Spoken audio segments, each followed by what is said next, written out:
I am on a roll today. Hi, everybody. David Noor. Welcome back to this LinkedIn Live. We're live on LinkedIn, YouTube, X. In this session, I want to talk to you about this is a new series we're kicking off focused on are you SKO ready? For many of you, you may realize that this is SKO stands for Sales Kickoff. This is what a lot of our clients are, believe it or not, beginning to plan for 2026. And in that process, they're diligently working on really being prepared, really being ready to, these things take on, good Lord, ton of work. There's ton of effort that goes into them, ton of coordination goes into them. And the goal, and we'll talk more about this. I've got this session is really about a checklist. Once a Boy Scout, always a Boy Scout. And if you remember the old adage of prior preparation prevents poor performance, I've always believed the planning process, and we do a couple big events a year ourselves, really prevents firefighting. And the analogy I want you to think about is if you're always walking around with a fire extinguisher, you'll never get a chance to think about the sprinkler system, right? The sprinkler system comes into the design. The sprinkler system is about prevention. It will hopefully, prayerfully prevent this whole place from going up if an accident happens. Firefighting, right? You're walking out with a fire extinguisher, you're putting out one fire to the next. It's very difficult to do that. So clients that this is year 23 of me speaking, writing, coaching, all of that. And I'm really excited about our Avenir platform that brings a lot of this to life. But I still speak a number of times per year. And the best organizations I've seen do this really do have a checklist. So in this session, I want to share, and I'm happy to share this with you as well. Let me go into this document that I've created as kind of the ultimate checklist, right? And by the way, if you go to davidnoor.com, you can also see my speaking efforts, and I'll put that in here. So just davidnoor.com is the website.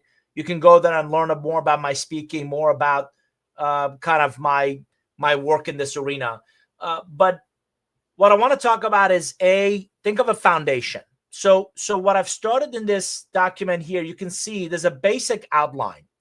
And I really need you to think about this as very foundational, because if you don't do these things really well, the rest won't matter.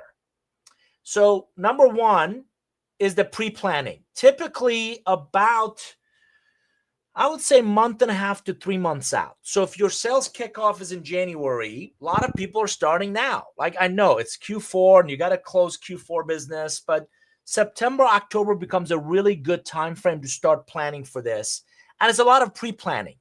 You want to make sure you obviously has a theme that aligns with company strategies. You want to make sure you've got a set of clear strategic outcomes.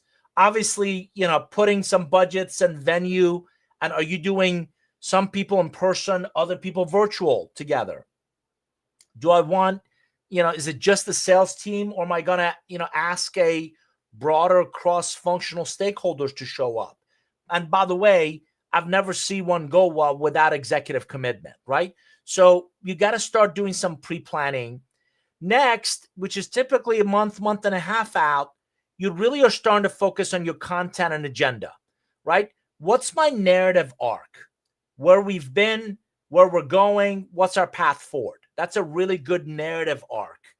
Making sure that there's plenty of inspiration, there's strategy, and there's skills training. Again, just as a reminder, motivation, if you've got kids, you know exactly what I'm talking about, is intrinsic. Motivation has to come from within people. Inspiration is external. I can inspire people. I can strategically paint a vision of where we're going and how we're going to get there. But you cannot will your people to do that. I cannot, again, my kids, I played soccer. I coached soccer for a number of years. When my kids were playing, I could see the field. I could see the play developing. And I wanted to go over there, go over there, go over there. But you can't do that. They got to figure out how to do it themselves. So that second bullet says, ensure a balanced approach of inspiration. Don't confuse the two. That's not motivation. They've got to be motivated. The willingness has got to be there for them to want to do this. But I can inspire them. I can certainly provide the strategy or strategic direction, and I can certainly provide the skills training. I want to curate customer voices. I love customer panels. I love customer testimonials, case studies. And it's not about you. It's about how they're better off because of you. So I want customers there talking about their fundamental challenges, their pains, and I don't believe everybody's broken, their upside, and I want to help guide them in how they can be more effective.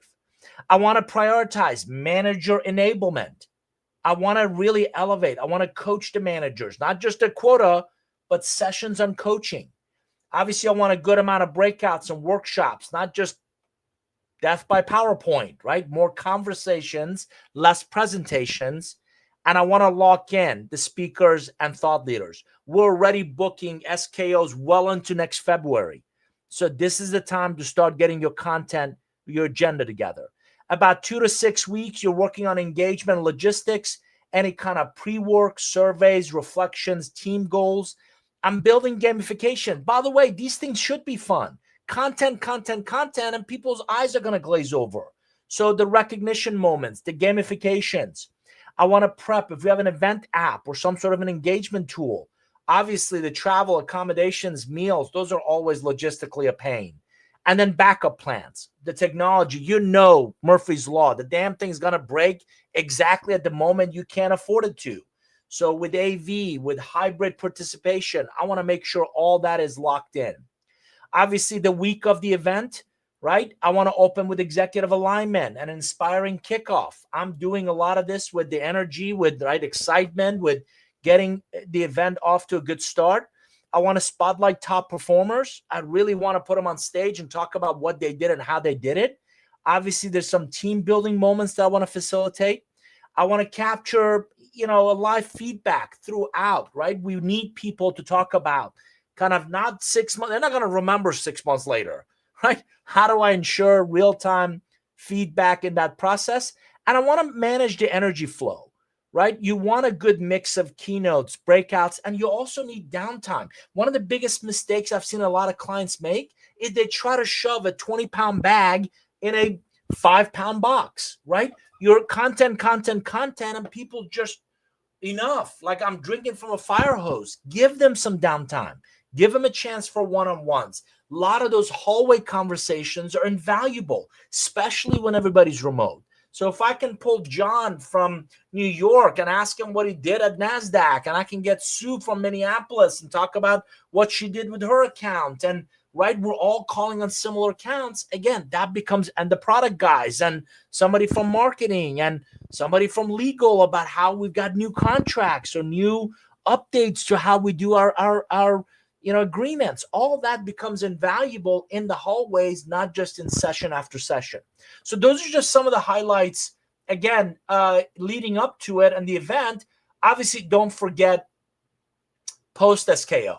And it's not a follow-up. Follow-up is a transaction. Get in the business of following through. So about a week to about 6 weeks after, I want to thank people. I want to get a highlight reel ready within 48 hours while it's still fresh, the euphoria, while it's still fresh in their minds. I want to publish a playbook or set of decks for ongoing reference. I want to create the reinforcement programs. 70%, 80% of my clients ask me to do some sort of follow-on webinar series or some sort of coaching. We love role plays. And then certification goes a long way. Obviously, manager-led huddles to cascade. I know they get it. Is it cascading down to the rest of the team? I want early execution metrics, right? What's the right pipeline with that excitement coming out of SKO? Activities, deal velocity. And I want to gather feedback for next year. What can we do better? So these are the things, these 5 things. Again, pre-planning, the content and agenda, engagement, logistics, delivery. And again, I'm happy to share this. And then post SKO, as I mentioned, these are foundational. This is your basic outline. And if you're just joining us, where I'm talking about this ultimate SKO checklist, this is what people do really well, what I've seen clients execute at an exceptional level. This becomes really, really helpful as you kind of start planning, start thinking about your SKO. This is really valuable in putting that together. So again, for our audience, we're live on LinkedIn, YouTube, X. I would encourage you to jump in if you are planning your SKO. Happy to share this list with you that I think will be really valuable. Beyond the foundational, I went back and I thought about the CROs that I've worked with. And with these, each of these upcoming sessions, are you SKO ready? I'll have CROs that I've worked with, that we may be currently working with. And I want you to hear from people that are actually putting this on, because I've also created a set of kind of best practices. I want you to think of this as a CRO edition that dramatically elevates, right, what they do and how they do it. So let me cover a couple of things here. There's only about 2 or 3 bullet points in each of these that might be really useful to you. So number one, when it comes to strategic design, you need to think about your SKO as a change enabler, as a springboard for change management of how behaviors and workflows should look different, right? And preparing for those changes before the event. What kind of dashboard? What does adoption really look like?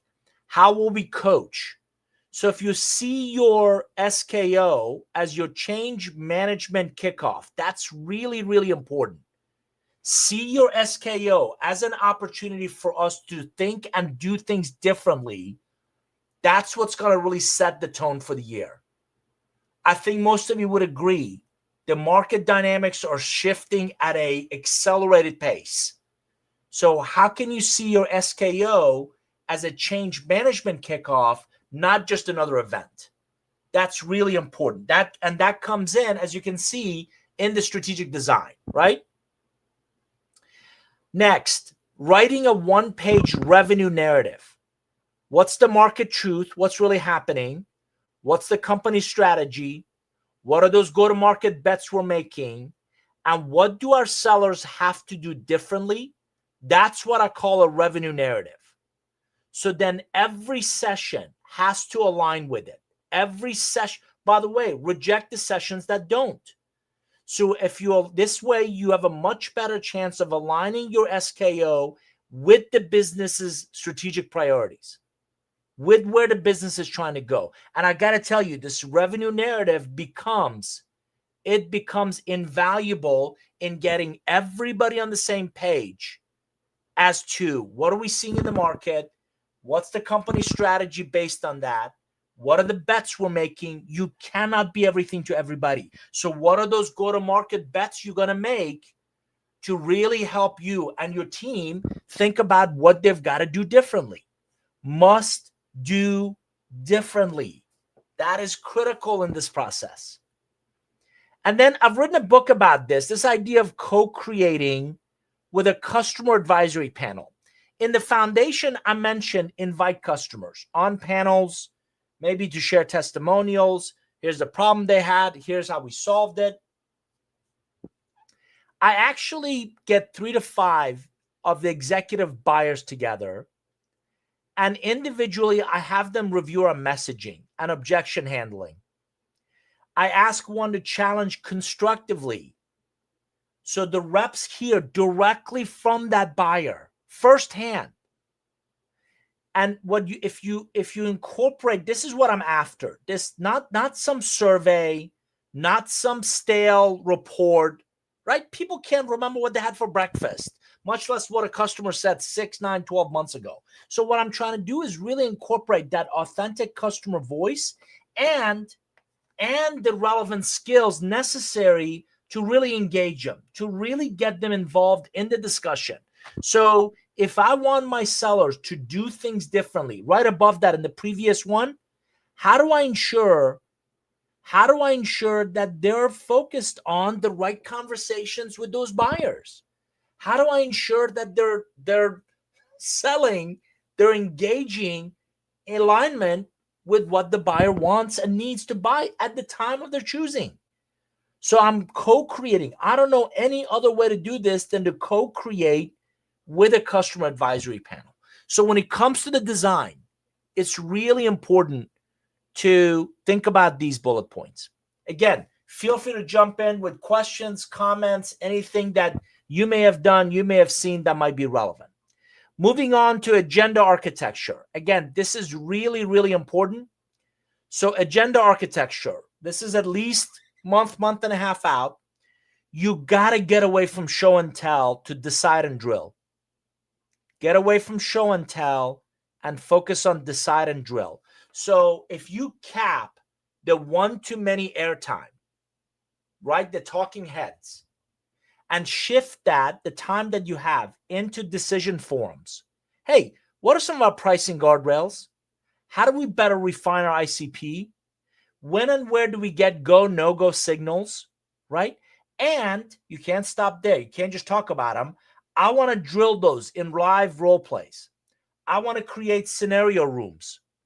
I want to connect. This is the key. I want to connect education to the objectives, not passively sitting back and just watching speaker after speaker, presenter after presenter, slide after slide.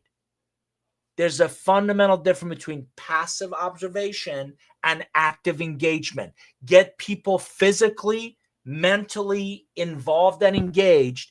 That's where these drills in live role plays and scenario rooms come from. So I want to use the content of these decision forums and drill that into those live plays. Manager first design. Those first line managers are critical. So if you create a separate track with inspection checklists, deal review rubrics, a lot of you are using Medic or MedPick, right? Post SKO coaching. What happens is you ensure you prep your managers to inspect and coach against new skills. Remember, we talked about SKO as your change management kickoff. Great. Who's going to do that? Who's going to inspect and coach against those new skills that you need? Let your managers really be those frontline folks. Deal room reviews, deal room lives. So I love real deals, real and paying customers. I want to bring 10 real in-flight opportunities and have a cross panel of people that are involved to stress test the path to close. Next action. What are the risks? If I can mitigate the risks in that deal, in that account, with some really smart people on a panel, that becomes invaluable. So in-flight deals doesn't get any more real, right? And if I can document on the spot in the CRM what we're doing, what it does is it ties the SKO into real execution and tooling. This becomes, again, invaluable because if any of you've played any kind of sport or if you've coached a sport, you know exactly what I'm talking about. The best practices are situational, right? They're game situations. They're game readiness focused. They are doing drills of the games we're going to see against that competition we're going to play. So the practices during the week get us ready for the weekend games. So anything I can do in that deal rooms live with in-flight opportunities to tie cross-functional insights into stress testing my deals become invaluable. Next, comp. There's a hot potato for you. Comp and territory simulation. I may not reveal it, right? After unveiling, I'm going to run small group simulation, right? I want to surface edge cases. I'm going to remove friction, before the field rolls it out. And what happens is you get the quota or plan clarity, is a recurring success factor. So I want to get the quota and plan clarity, right, really dialed in. And again, I want to remove friction before the field rollout. That's the real key here. How do I remove friction? I don't want to reveal it. I've already unveiled it. How do I run a small group simulation and really make sure that the reps, if I'm making changes when they're out in the field, is not the first time they see it, we're engaged. Next section, content and learnings. I really want to focus on agile learning and not mega blocks. So I don't like long sessions. I don't know about you. I can't sit still for more than 90 minutes. I do like TED Talks. How do I make it pithy? How do I make it short? What are TED Talks? 15, 17, 18 minutes long. That's it. How do I make them a sound, not quite sound bite, but I want to push them to really think about this. How do I create scenario prompts? How do I create moments of need assets? How do I pre-record long product sections to really get that live time back for practice? So part of leading up to it is, hey, watch this video, come to SKO for us to discuss. So what I'm doing is I'm emphasizing just-in-time learning, and I'm really reinforcing the key topics that really matter. Competency to certification. I'm going to define 3 to 5 competencies, again, in that change effort, right? It could be discovery depth. It could be pricing courage. It could be multi-threading. And I'm going to certify the reps and managers with observed role plays. I'm going to record them in enablement platform for any reps that want to join us or anybody that needs to repeat it. And I'm going to tie in a manager scorecard. So tying that, again, the behaviors you want, the skills, the knowledge you want into certification really allows them to leave the SKO, really allows them to learn how to not just get introduced to it, but how to apply it. Cross-functional realism. I love CEO, CFO pitch sessions. How do I get my executives to score reps on how clear were they? Is there an ROI logic? How do they effectively handle risk? Because those that are the buyer personas, those are the personas that reps need to win. So what I'm doing is I'm highlighting executive alignment with not just financial, but operational, go-to-market rigor. So what better way to do a live CEO or CFO pitch session and get those executives to score the reps? If the executives score the reps, live CEO, CFO pitch sessions, executive scoring the reps, it is as close to a restaurant doing a soft opening and burning the menu, getting the dish out late, screwing up the check amongst a whole bunch of friends, then paying customers, and God forbid, the New York Times food critic. So use your SKO for that cross-functional realism to really get the reps ready, to really get them engaged in that process. Experience and energy. Design your session for brains, not butts. So if you do shorter blocks, if you create standing zones, if you create wayfindings, if you print note-taking canvases, I don't like manuals because they get shoved on a shelf. All of ours are 11 by 17 dinner-sized placemats. If you create quiet rooms to reduce that cognitive overload, all this leads to better retention. You want better retention. I know, we all know they're going to go out and kill some brain cells with motivational liquids. That's just every SKO.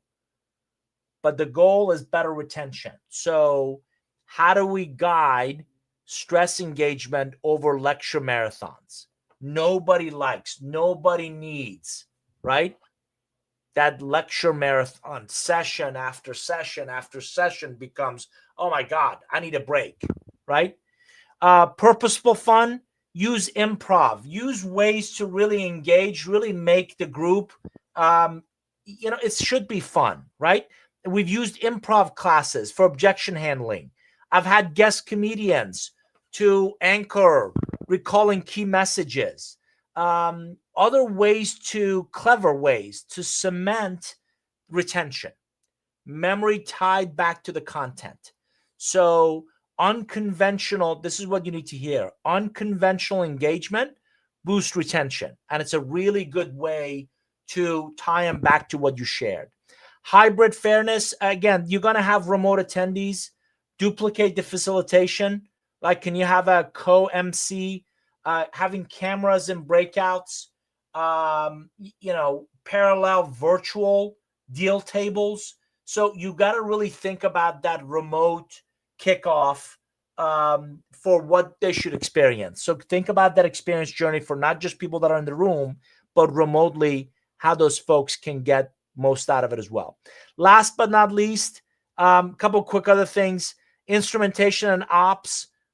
Really get your if you're going to do a pricing talk as a track, really get the medic or medpic fields populated by stage 2, reviewed by RevOps.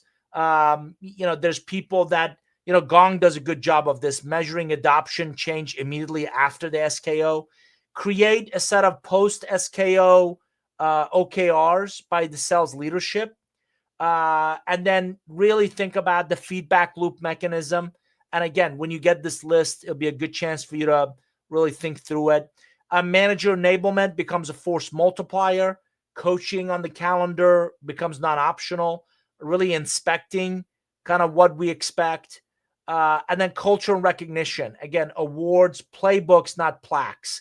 I've got boxes of those plaques, as do most people do. Really think about the stories that you want to publish on how something was done, and downloadable assets in Enablement Hub. And then normalize constructive disagreement.